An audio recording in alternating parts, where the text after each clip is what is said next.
Pada Sabtu 4 Juni tahun 2022, waktu menunjukkan jam 7 malam, langit di Baamang Tengah, Kota Waringin Timur sudah gelap. Dan di lorong kecil yang bernama Jalan Muhran Ali, lampu-lampu mulai menyala satu persatu.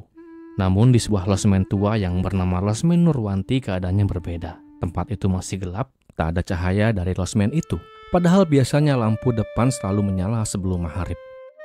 Sementara itu seorang wanita bernama Acih Aluh Kembang datang tergesa ke rumah seorang pria yang adalah adik dari pemilik losmen itu.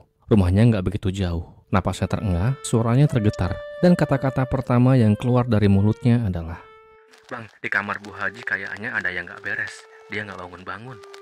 Mendengar kata-kata itu, sang adik kaget. Ia pun langsung berdiri tanpa pikir panjang. Ia bersama dengan mantunya yang bernama Muhammad Andreas bergegas menuju losmen itu. Jalan menuju lokasi hanya diterangi cahaya dari lampu-lampu rumah sekitar. Begitu sampai di depan losmen, suasananya sepi. Dan benar saja, lampu masih belum menyala. Andreas melangkah lebih dulu masuk ke dalam. Ia mencari saklar menyalakan lampu. Dan pada saat cahaya mulai menerangi ruangan, aura janggal mulai terasa. Mereka langsung berjalan perlahan melewati kamar-kamar hingga sampailah mereka di depan kamar pribadi milik Ibu Nur Asikin Ahwan. Begitu pintu kamar dibuka, pemandangan yang tak pernah mereka lupakan seumur hidup pun terpampang jelas di hadapan mereka.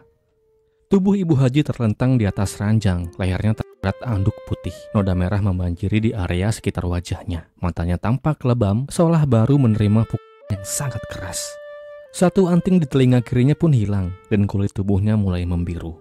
Kemudian Andreas pun maju, menunduk, meraih pergelangan tangan kanan korban, berharap masih ada tanda-tanda kehidupan. Namun tidak ada nafas, tak ada gerak. Yang ada hanyalah tubuh dingin dan sunyi, terbaring di kamar yang seharusnya menjadi tempat istirahatnya di malam itu. Beberapa detik mereka hanya diam. Tak ada suara lain selain dengung lampu neon di langit-langit.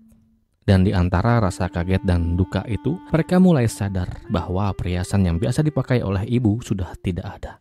4 cincin emas, 1 gelang emas, dan 1 kalung emas yang tiap hari melekat di tubuh ibu hilang semuanya. Setelah memastikan korban benar-benar tak bernyawa, mereka segera melakukan pelaporan ke kantor Polres Kota Waringin Timur. Dan tak lama kemudian setelah laporan itu diterima, aparat kepolisian pun datang ke lokasi. Seperti yang telah disinggung sedikit, Ibu Nur Asikin Ahwan adalah seorang wanita yang bergelar Hajah. Di daerah di mana ia tinggal, ia dikenal dengan sebutan Ibu Haji Baenah. Wanita asal Banjar berusia 70 tahun. Ia dikenal sebagai sosok yang lembut, religius, dan disegani di lingkungannya. Meski hidupnya sederhana, beliau menjalani hari-harinya dengan mandiri, mengurus sendiri losmen yang menjadi sumber penghidupannya. Ia tinggal terpisah dengan anak-anaknya yang telah berkeluarga dan tinggal jauh dari dirinya. Bu Haji nggak pernah melewatkan satu detik pun hidup tanpa bekerja. Hidup tanpa menghasilkan sebuah karya demi kelangsungan hidupnya tanpa membuat susah orang lain. Selain dikenal gemar menyapa tamu dan selalu tampil rapi dengan balutan perhiasan yang ia kenakan di jari dan pergelangan tangannya, sosok Ibu Haji Baenah sering disebut warga sebagai contoh perempuan tangguh yang hidup dari kerja keras dan keikhlasan. Dan di malam itu ia ditemukan tak bernyawa dengan luka yang khas seperti usaha seorang yang telah merenggut nyawanya dengan paksa. Siapakah pelakunya? Dan lalu, apa yang sebetulnya terjadi dengan Ibu Haji Baenah? Dan bagaimana kisah ini selengkapnya? Jadi begini. Pria ini bernama Amar Rusdi atau yang dikenal dengan panggilan Neymar. Ia adalah seorang pria berusia 38 tahun asal Samuda, Kabupaten Kota Waringin Timur, Kalimantan Tengah. Bagi orang-orang di sekitarnya, Amar bukanlah sosok yang asing. Ia dikenal pendiam tapi terkadang sulit ditebak. Sekilas tak ada yang istimewa dari dirinya, tubuh gempal, kulit legam terbakar matahari, dan gaya bicara yang datar. Namun di balik wajah yang tenang itu tersimpan sebuah masa lalu yang sangat kelam. Amar pernah menjalani hukuman 11 tahun penjara dikarenakan kasus penghilangan nyawa. Setelah bebas atau setelah menjalani separuh masa tahanannya, Amar kembali ke kampung halamannya di Samuda, mencoba memulai hidup yang baru, hidup yang ia pikir bisa ia perbaiki. Tapi malah ternyata hanya menjadi babak lain menuju ruang yang semakin gelap dalam hidupnya. Di kampungnya Amar tinggal berpindah-pindah rumah, kadang di rumah pamannya yang bernama Arbaen, kadang pula menumpang di rumah kerabat yang lain. Ia nggak punya pekerjaan tetap. Ia pernah menikah 2 kali tapi dua-duanya kandas. Yang pertama karena perceraian, yang kedua karena hidupnya nggak menentu. Dan dikatakan bahwa Amar terobsesi dengan serta sesekali ia mengkonsumsi narkobita jenis tertentu. Semua itu membuatnya semakin jauh dari keluarganya, makin tenggelam dalam dunia yang ia ciptakan sendiri. Pada Jumat 3 Juni 2022, jam 10 pagi, Amar berangkat dari Samuda menuju Sampit diantar oleh pamannya Arbaen. Tujuan Amar pada saat itu adalah untuk bertemu dengan mantan istrinya yang bernama Ismawati di Hotel Dede daerah Baamang. Rencananya mereka akan menginap semalam di hotel itu, sementara pamannya pulang ke Samuda setelah mengantar Amar. Singkat cerita, pada Sabtu 4 Juni tahun 2022, Amar dan Ismawati check out dari hotel itu dan berpisah di sana. Cukuplah waktu yang mereka habiskan untuk melepaskan rasa kangen yang dimiliki oleh Amar. Tidak lama setelah Amar check out dari Hotel Dede jam 9, Amar tiba di Losmen Nurwanti, tempat di mana ia sering menginap sebelum-sebelumnya. Ia langsung bertemu dengan si pemilik losmen yang adalah seorang wanita tua yang bernama Ibu Haji Nurasikin Ahwan alias Haji Baenah. Dan ia pun diarahkan ke kamar nomor 3 yang posisinya berdekatan dengan kamar pribadi milik Ibu Haji. Singkatnya, setelah mendapatkan kamar, Amar kemudian masuk dan ia pun sempat rebahan sebentar di dalam kamar. Tak lama kemudian ia mendapatkan telepon dari Mudiah yang memberitahu bahwa rencana untuk bertemu di hotel itu dibatalkan. Sedikit info dari beberapa sumber yang berhasil saya kulik, didapatkan informasi bahwa Mudiah merupakan pacar dari Amar yang entah bagaimana mereka bertemu dan memadu kasih. Mendengar kabar bahwa jadwal bertemunya dibatalkan lantas membuat Amar tentu kecewa. Jauh-jauh ia datang ke Sampit malah batal semua rencananya. Lalu buat apa Amar menunggu lebih lama lagi dalam kamar itu? Segera ia putuskan untuk check out dari losmen milik Ibu Baenah. Sebelum keluar ia sempat mencuci mukanya, lalu mendatangi Ibu Haji dan memberitahu bahwa ia akan check out. Lalu dikarenakan ia ingin membayar uang kamar yang tak ia tempati, maka Amar hanya membayar Rp50.000. Padahal tarif kamar losmen Nurwanti adalah Rp80.000 per hari. Amar beralasan bahwa ia tak punya uang lagi, dan dia sempat berjanji jika ia kembali nanti ia akan membayar uang kekurangannya di hari itu. Mendengar hal itu tentu Ibu Haji gak mau. Dengan nada sedikit tinggi ia minta agar Amar membayar penuh biaya penginapannya.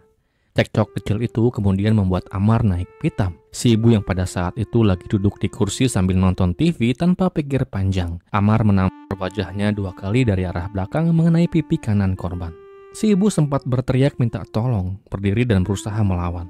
Melihat hal itu, Amar spontan melepaskan handuk yang melingkar di lehernya, handuk yang sebelumnya ia gunakan untuk mengeringkan wajahnya setelah mencuci muka. Handuk itu lalu ia gulung memanjang, lalu dilingkarkan ke mulut Ibu Haji agar ia tak bisa berteriak. Si ibu terus meronta dan berjalan mundur hingga jatuh terlentang di atas ranjangnya. Dan di momen itulah ibu sempat mendaratkan satu bogem mentahnya ke mulut Amar, hingga ikatan anduk yang awalnya di mulut kemudian turun ke leher korban.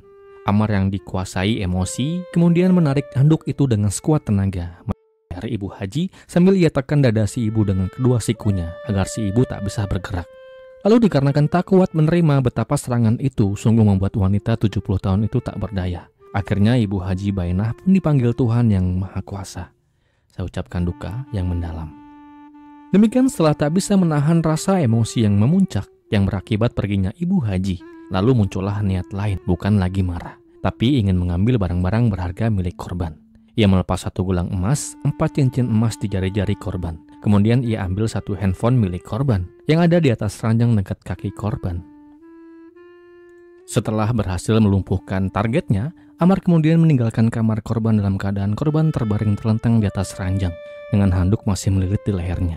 Ia keluar dari pintu depan losmen seolah tak terjadi apa-apa. Pada jam 11 siang, Amar tiba di pasar PPM. Di pasar itu ia menjual perhiasan milik korban dengan harga Rp2 juta. Ia beralasan bahwa emas-emas itu milik ibunya yang sedang sakit dan ia butuh biaya untuk berobat. Setelah menerima uangnya, ia pergi naik ojek menuju desa Pelangsian, lalu menumpang truk untuk pulang ke Samuda. Setibanya Amar di rumah pamannya, Arbaen pada sore, Amar yang kebingungan sempat mengaku bahwa ia baru aja menghilangkan seseorang dikarenakan ia emosi. Namun ia tidak mengaku bahwa ia juga mengambil barang-barang berharga milik korban. Pamannya menyarankan agar Amar menyerahkan diri, tapi saran itu tak ia turuti. Esok paginya pada Minggu 5 Juni tahun 2022 jam 9, Amar menyuruh Miss Dana, seseorang yang dikabarkan adalah istri keduanya, untuk menjual sisa 4 cincin emas milik korban yang belum ia jual. Ketika ditanya asal-usulnya, Amar menjawab bahwa itu dari orang yang membayar hutang. Perhiasan itu kemudian laku 3 juta rupiah dan Amar memberikan 100.000 rupiah kepada Miss Dana sebagai upah. Uang itu kemudian Amar pakai untuk bermain dari handphone curian milik Ibu Haji. Singkat cerita, setelah bermain dan kalah, Amar minta kepada pamannya untuk menjual ponsel itu, sebab tak bergunalah handphone itu baginya. Akhirnya ponsel itu dibeli oleh Rusdi seharga 300.000 rupiah, dan dengan uang hasil penjualan itulah yang kemudian dipakai untuk membeli narkobita, yang mereka pakai berdua, Arbaen dan Amar. Sementara itu, polisi yang telah mengantongi identitas pelaku dari investigasi yang dilakukan, salah satunya dengan memeriksa rekaman CCTV, pemindaian sidik jari, dan keterangan para saksi, singkatnya berhasil mendeteksi posisi di mana Amar pada saat itu. Namun di malam itu polisi yang datang untuk mengamankan Amar. Amar yang tahu langsung saja melarikan diri menuju rumah sepupunya yang bernama Majus. Ia bersembunyi di semak-semak dekat rumahnya sambil ia mengamati gerak-gerik polisi. Selama berhari-hari ia terus bersembunyi di area semak-semak berlukar itu. Bahkan Amar pun tidur dengan beratapkan langit. Hingga akhirnya pada Selasa malam 14 Juni tahun 2022, suara imbauan dari pengeras suara ibunya sendiri terdengar memintanya untuk menyerahkan diri. Esok paginya pada Rabu 15 Juni jam 8, Amar kemudian keluar dari persembunyiannya dan ia pun menyerahkan diri ke Polsek Jayakarya, Samuda. Dalam pemeriksaan ia pun mengakui semuanya bahwa penghilangan nyawa itu dilakukan dikarenakan Amar emosi, gelap mata, leher korban dan menghajar berulang kali. Dan setelah korban tak berdaya barulah muncul niatnya untuk mengambil barang-barang berharga milik korban.